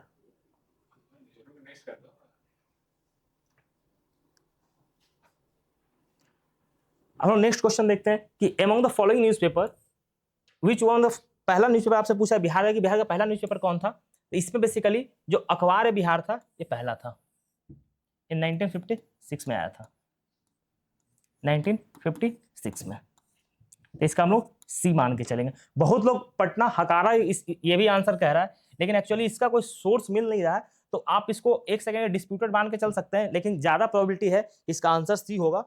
इसका आंसर अगर आपने सी किया तो हाई प्रोबेबिलिटी है सी है सही होने का। अब बहुत लोग डिस्प्यूट है कि ये भी उर्दू न्यूज़पेपर था वो, लेकिन आप मान के चलिए कि ये सी इसका आंसर होगा। अब देखिए फिर से ये मैच द फॉलोइंग है, और ये बहुत ही आसान, मतलब मैच द फॉलोइंग जितना बीपीएससी पूछा ये आसान है, तो मैच द फॉलोइंग इजीली आप बना सकते हैं। देखिए अब क्या हो गया, किसान सभा, तो किसान सभा कौन है, तो डी का 3 हो जाएगा, डी का 3 देख लीजिए कहाँ पे, डी का 3 सिर्फ डी में है, तो ये सब क्या ना कि आपका टाइम भी सेव करेगा और जल्दी आपका आंसर बन भी जाएगा, तो इसका डी हो जाएगा। नेक्स्ट क्वेश्चन हम लोग देखते हैं। In the following question 1 out of 4, अब देखिए यहाँ पे क्या है कि अब रीजनिंग का क्वेश्चन आपका आ गया, तो रीजनिंग हम लोग उतना डिटेल में डिस्कस नहीं करेंगे, मैं आपको आंसर्स बताते चलता हूँ। अब देखिए यहाँ पे क्या है कि स्टेथोस्कोप, टेलीस्कोप, माइक्रोस्कोप, पेरिस्कोप, तो ऑब्वियस बात है इसका स्टेथोस्कोप हो जाएगा। स्टेथोस्कोप का यूज डिफरेंट है, इन तीनों का यूज डिफरेंट है। अब क्या करें कि स्ट्रिंग जो है is written as unique code, जो स्ट्रिंग का कोड क्या दिया गया है, स्ट्रिंग का कोड दिया है देखिए SPRING, स्प्रिंग को क्या लिखा है UNUFRC। अब इसमें हो क्या रहा था कि एक पहले प्लस करता था, एक आगे प्लस करता था, फिर एक पीछे से प्लस करता था, इस तरीके से कर रहा था। तो आप इसका आंसर इस तरीके से देख सकते हैं कि उसी कोड में मोबाइल शब्द को किस हिसाब से लिखेंगे, तो मोबाइल को एक जब प्लस करेंगे तो क्या आएगा, ओ आएगा, और जब ओ को एक पीछे आएंगे तो क्या आएगा, एम आएगा। लेकिन फिर बी को 2 प्लस करते हैं, लेकिन यहाँ पे पी दे दिया है, तो इसका आंसर क्या हो जाएगा, बी हो जाएगा। इसका आंसर लगाएंगे हम लोग बी, ये ध्यान रखिएगा, इसका आंसर हो जाएगा OMEFPA। नेक्स्ट देखते हैं कि अब देखिए इसका आंसर, अब मैं इसका सिर्फ आंसर बता देता, आंसर फादर इन लॉ होगा। अब इसको आप बना लीजिए घर पे, क्योंकि आप अब बनाएंगे टाइम जाएगा आपका, और अभी हम लोग का मेन पर्पस आंसर भी लाना है। इसका बेसिकली ईस्ट होगा, जो नॉर्थ साउथ डायरेक्शन का कह रहा है। इधर भी मैं कर देता हूँ, ठीक है। अब अल्फाबेटिकल में उसका नाम लिखना था। देखिए अब ए वाला जो है पूछ क्या रहा है कि लास्ट में कौन आएगा, तो जो ए वाला है ये तो कट जाएगा, महेंद्र, ये दोनों कट जाएगा। अब बचा दो। अब देखिए इसमें ई है तो इसका सी हो जाएगा, ये सबसे लास्ट में आएगा। सॉरी नहीं नहीं, इसका बी होगा इसका आंसर। इसका आंसर क्या होगा? बी होगा इसका आंसर। अच्छा, हिंदी वाले में क्या है ना कि देखिए यहाँ पे इंग्लिश वाले में क्या है, ए होगा। मैं लिख देता हूं, मोहिंदर इसका आंसर होगा, MOHINDER, ये इसका आंसर होगा। आगे देखते हैं। अब इसमें देखिए इसका जो आंसर है, इसका आंसर होगा 17th। नेक्स्ट हम लोग देखते हैं। अब इसका आंसर 77 होगा। आप लोग मैच कर लीजिएगा, मैं बनाया हुआ सब है ये सब क्वेश्चन। अब इसमें आंसर होगा 950। जब आप आखिरी में आएंगे तो इसमें आता 54 है, तो आपको 54 में लास्ट में 4 आपको घटाना पड़ेगा, तो इसलिए इसका आंसर 950 आएगा। अब आप प्रोसेस बना लीजिएगा, प्रोसेस कभी और बता देंगे, अभी आप आंसर मिला लीजिए। अब इसका आंसर देखिए कैसे। अब 7 को 4 से डिवाइड कीजिए, कितना बचा है, कितना आएगा यहाँ पे 28 को कीजिए तो 4 आएगा। अब 4 को 5 से मल्टीप्लाई कीजिए 20 आ जाएगा। उसी तरीके से 12 को कीजिए तो 7 आएगा, 7 को फिर 5 से कीजिए तो 35 आ जाएगा, क्योंकि सेम इसका यही है, तो इसका आंसर क्या हो जाएगा 35। नेक्स्ट क्वेश्चन देखते हैं कि रेन इज रिटेन। अब देखिए अब ये जो कोड है, आप अब इस कोडिंग में आप देख लीजिए, रेन का जो कोड है क्या है। अब ये कोड दिया है, इधर भी ये कोड दिया है। अब हम लोग उसी बेसिस पे क्या करते हैं कि रेन के सामने इस तरह से लिख देंगे। अब पूछ क्या रहा है, रिमेन, तो आर का क्या है, आर का 8 है, तो 8 किस में, सी और डी में, तो ये तो ऐसे ही खत्म हो जाएगा। अब क्या ई है, अब ई में क्या है, ई का देखिए आपका एट द रेट है, तो एट द रेट किस में है, डी में है, तो इसका आंसर डी हो जाएगा। नेक्स्ट हम लोग देखते हैं कि हाउ मेनी ब्रॉन्ज मेडल। अब कितना ब्रॉन्ज मेडल बिहार जीता था, तो बेसिकली 5, 1, 6, 5 ऐसे था। Which district of Bihar will benefit from the Kochi machine link. अब देखो कोची मेसिन लिंक से किसको बेनिफिट होगा, अररिया, पूर्णिया, किशनगंज, कटिहार, इन 4 डिस्ट्रिक्ट को बेनिफिट होगा। क्लासिकल लैंग्वेज में ऑल ऑफ दी अबव, ये सब तो आसान क्वेश्चंस है। इसमें सॉरी इसमें सारा होगा, मैंने इसको टिक इसलिए किया कि ये सारा सही है, सारा इसमें इंक्लूडेड है। इसका बेसिकली जो आंसर है वो इसका हो जाएगा डी। विच ऑर्गेनाइजेशन रिकॉग्नाइज नागिन बर्ड सेंचुरी साइट एज। अब देखिए इसको ऐसे यूनेस्को तो होगा नहीं, इसका काम ही कुछ और है। वर्ल्ड वाइल्ड लाइफ फंड वो एक फंड है, उसका काम कुछ और है, तो इसका बर्ड लाइफ इंटरनेशनल आप हम लोग हर हमेशा न्यूज में सुनते हैं, तो इसका ये आंसर हो जाएगा। ठीक है, Bihar special current paper easy था, इसके लिए बहुत ज्यादा कुछ ये करने का नहीं था। अब इसे कहाँ मनाया गया, तो बेसिकली मधुबनी में मनाया गया था। जो पंचायती राज दिवस था वो कहाँ सेलिब्रेट किया गया था, ये बेसिकली मधुबनी में सेलिब्रेट किया गया था। प्राइमरी ऑब्जेक्टिव लूनर ट्रेलवाज मिशन का इसका मिशन क्या था, बेसिकली था कि डिटेक्ट करेगा, मैप करेगा वाटर कहाँ, तो मून के सरफेस पे। ये सब हम लोगों ने पढ़ाया करंट अफेयर्स। जब आप देखिएगा जो हम लोगों ने 11 घंटे का लेक्चर रिकॉर्ड किया था करंट अफेयर्स मैराथन, क्योंकि हम देखिए हम लोगों को पता था कि बीपीएससी, आप रिसेंट एग्जाम देखिए तो बीपीएससी पुराना करंट अफेयर पूछ रहा है, तो हम लोगों ने इसलिए 1.5 ईयर्स वाला करंट अफेयर इसलिए करवाया था, और वहां से मैक्सिमम क्वेश्चन आपका लड़ गया है। अफ्रीकांस इसको किसको बोलते हैं, बेसिकली जो व्हाइट माइनॉरिटी जो साउथ अफ्रीका में है ना, उसको बोलते हैं।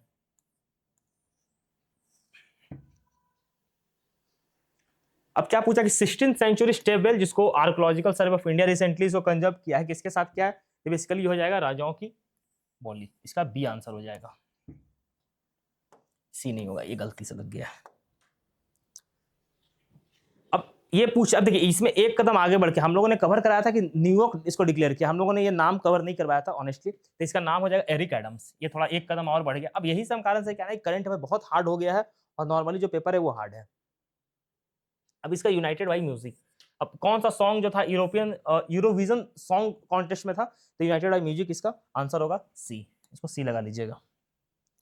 नेक्स्ट चलो देखिए GSLV 15 जो मिशन था उसमें इस वक्त ये बेसिकली 100 मिशन था, ये जो था 100 मिशन था। अब एनवीए सैटेलाइट लॉन्च किया गया था। अब ये 101वां सैटेलाइट नहीं था, ये गलत है, ये 100 मैंने ऊपर बताया आपको, इसलिए इंपॉर्टेंट था, जिसका मोर देन ये हो जाएगा।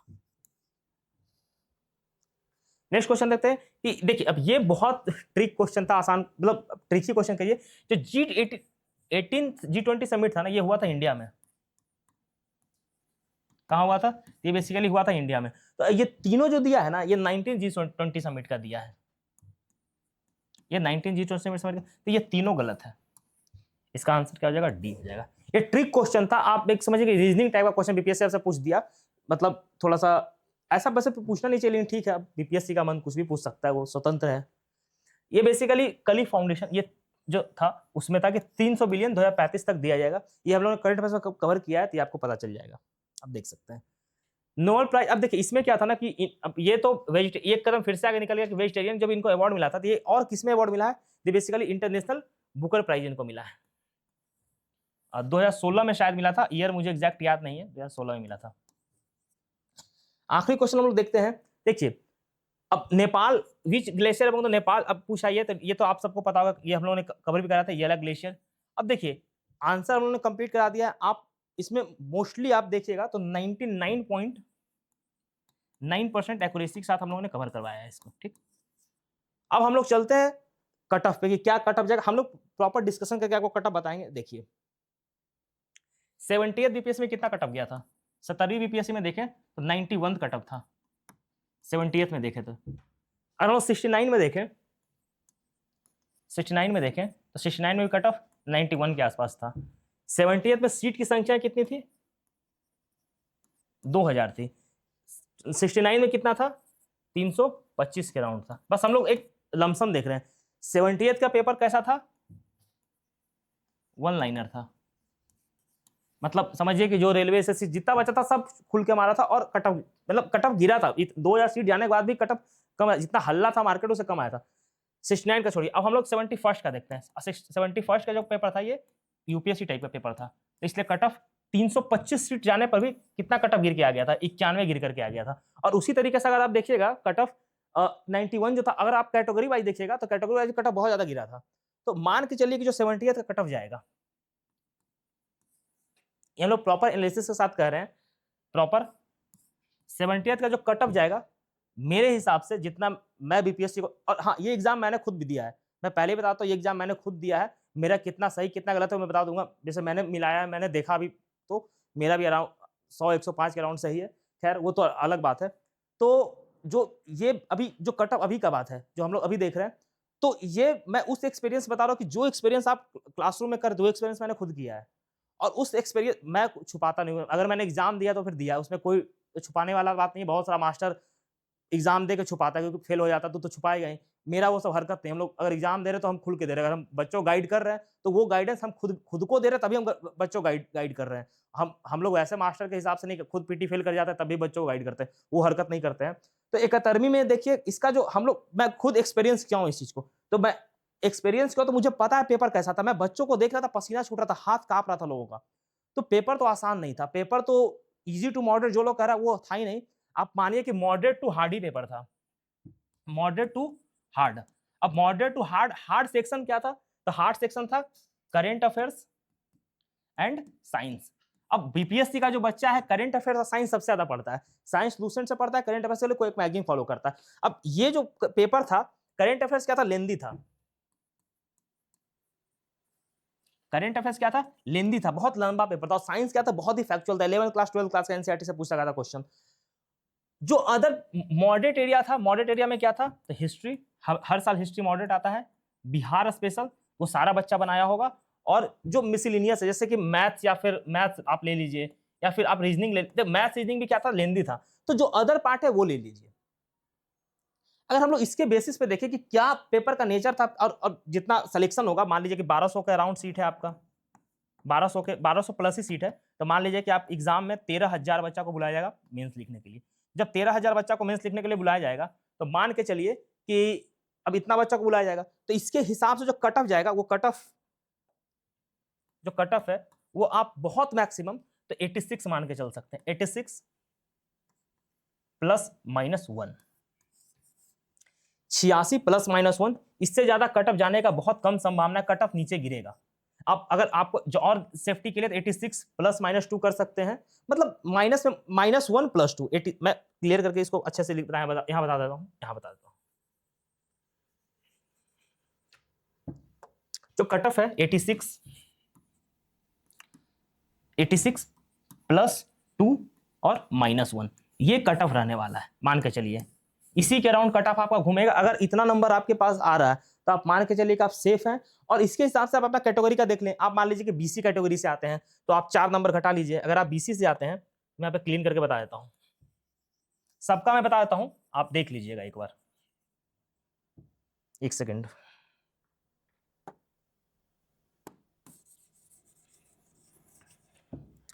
अगर आप बीसी से आते हैं, बीसी मेल है, तो आप 3 नंबर घटा लीजिए तो आपका 86, अगर मान लीजिए कि 86 87 कट ऑफ है तो आपका जाएगा 84 या 84 या 83। अगर आप ईडब्ल्यूएस हैं तो 2 नंबर और घटा लीजिए, आपका जाएगा 83। अगर आप मान लीजिए कि फीमेल है तो फीमेल आप घटा के कर लीजिए 81 या 80, 80, 80, मतलब मैं सेफ लेके चल रहा हूँ, इससे कम भी जा सकता है कट ऑफ। 80 फीमेल का मान लीजिए, इससे ज्यादा कट ऑफ तो यही आएगा, 80 फीमेल का मान लीजिए। उसी हिसाब से आप सब अपना कट ऑफ मान सकते हैं। इसका जो ईबीसी है वो एक आध नंबर और घटा ले तो मान के चलिए कि जो ईबीसी है उसका कट ऑफ जाएगा 82 के आसपास, 82 या 81, 81 रख लीजिए।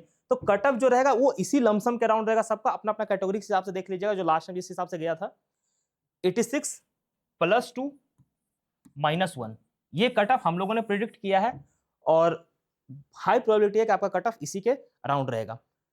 अब मैंने आपको आंसर बता दिया तो आपको क्या करना है, हम लोग एक पोल डाल देंगे जो कि आपको मिल जाएगा कहाँ, तो टेलीग्राम पे। आप टेलीग्राम पे जाइए और इस पोल को अटेम्प्ट कीजिए कि कितना आपको आ रहा है। तो उससे एक हम लोग को भी आइडिया मिलेगा कि हम लोग ने ऐसा, ये नहीं है कि मैंने 86 बोला आपको, ऐसे मैं करीब 100 से 150 बच्चों से बात किया, उसमें से मैक्सिमम बच्चे ऐसे हैं जो ऑलरेडी इंटरव्यू दे रखे हैं, मेंस दे रखे हैं और उन लोग का एनालिसिस है। मतलब मैंने अच्छे खासा पूल में बात किया हूँ, पिछले 3-4 घंटे से हम लोग का वही बातचीत चल रहा है। तो उस हम लोग तब ये निष्कर्ष पे निकले हैं कि इतना कट ऑफ जाने का संभावना है, इतना कट ऑफ जाने का संभावना है। ठीक, तो हाँ, तो जो भी आपका मार्क्स आ रहा है आप क्या कीजिए कि या तो आप कमेंट कीजिए, नहीं तो फिर आप चाहिए टेलीग्राम पे, टेलीग्राम का लिंक आपको कमेंट में मिल जाएगा। और अब जो टेलीग्राम पे हम लोग जो पोल दिए हैं, आप उस पोल पे जाइए और पोल पे क्लिक कीजिए। हम लोग पोल डाल देंगे थोड़ी देर में कि कितना आपका मार्क्स आ रहा है मिलाने के बाद, और फिर आप जाकर के उसको अटेम्प्ट कीजिए पोल को। तो उससे क्या होगा ना कि एक सबको आइडिया बनेगा कि कितना आपका मार्क्स आ रहा है। तो चलिए, बाकी हम लोग कुछ समय के बाद, आप जैसे अभी आपका बहुत हेक्टिक था, आप 2 महीना बहुत मेहनत किए, नंबर क्या आ रहा है उससे मैटर नहीं करता, आपने मेहनत किया तो मेहनत कभी ना कभी फल आपको देगा। तो अभी नहीं, 1-2 दिन आप रेस्ट कीजिए, हम लोग फिर मेंस का स्टार्ट करेंगे। और जब हम लोग मेंस का स्टार्ट करेंगे तो एकदम डिटेल में आपको मेंस पढ़ाया जाएगा, एकदम 0 टू लेवल से एकदम हीरो लेवल तक मेंस हम लोग पढ़ाएंगे प्रॉपर। और इस बार हम लोग एक डिफरेंट क्या करने जा रहे हैं कि जो भी नोट्स आपके पास है, हम लोग नोट्स पीडीएफ फॉर्म में नहीं दे रहे हैं किसी को। इस बार लोग क्या करता है कि चोरी कर लेता है, आप कुछ भी डालिए टेलीग्राम पे वो चोरी कर लेगा, तो चोरी कर लेगा। तो हम लोग ये चोरबाजी बंद करना चाह रहे हैं। अब हम लोग कुछ देंगे नहीं पीडीएफ में, हम लोग क्या करेंगे, जो भी नोट्स होगा आपका घर भेजेंगे, सीधा सीधा हम लोग कुरियर करके घर भेजेंगे। किसी को नोट्स नहीं दिया जाएगा टेलीग्राम पे, सीधा जो भी लोग मेंस में एनरोल्ड होंगे, सब जितना नोट्स मेंस का, जैसा हम लोग लास्ट टाइम नोट्स जितना दिया था, इस बार सारा नोट्स घर भेजेंगे। तो हम लोग का ये नया इनिशिएटिव रहेगा। बाकी 1-2 दिन का वक्त लीजिए, हम लोग स्टार्ट करेंगे। और हाँ, एईडीओ के लिए जो हम लोग प्लान किए थे, जैसा आप टेलीग्राम पर नोटिफिकेशन दिया था, तो मात्र मैं एईडीओ का भी अनाउंसमेंट कर देता हूँ, आपको जो डिटेल है वो आपको मिल जाएगा टेलीग्राम पे। हम लोग 151 रुपीज में, आपका पीटी हो या ना हो उससे कोई फर्क नहीं पड़ता, 151 रुपीज में आपका पूरा preparation, current affairs, test series हम लोग सब करवाएंगे। इसमें करीब 10 टेस्ट सीरीज का राउंड हम लोग रखेंगे। और जितना प्रिपरेशन आपका करंट अफेयर्स का, सबका टेंशन आपको नहीं लेना, सब हम लोग 151 रुपीज में ही करवाएंगे। क्योंकि हम लोगों ने एडीओ के लिए प्रॉमिस किया था कि जो बीपीएससी की तैयारी करते हैं एटलीस्ट उनके लिए। और मान लीजिए कि गलती से, मैं तो ऐसे मैं चाहता हूँ सबका प्रीटी हो, लेकिन गलती से जिसका ना होगा उन सब के लिए 151 में है। और इसका टेंशन आपको नहीं लेना कि मेंस भी कैसे करेंगे, पीटी भी कैसे करेंगे। ये मेरी जिम्मेदारी है कि आपका मेंस के साथ साथ एडीओ कैसे चलेगा, ये मेरी जिम्मेदारी है। आप मुझ पे छोड़ दीजिए और आपका ये चलेगा। ठीक, तो यही था। और कट ऑफ पे ध्यान रखिए, इतना कट ऑफ आपका है तो आप एकदम सेफ हैं और इसी के राउंड तैयारी कीजिए। आप एकदम बेफिक्र होकर तैयारी कीजिए, मेंस में लग जाए। मेंस में समय कम होता है, 1 दिन 2 दिन का ब्रेक लीजिए और फिर मेंस का स्टार्ट कीजिए। हम लोग मेंस का स्टार्ट करवाएंगे।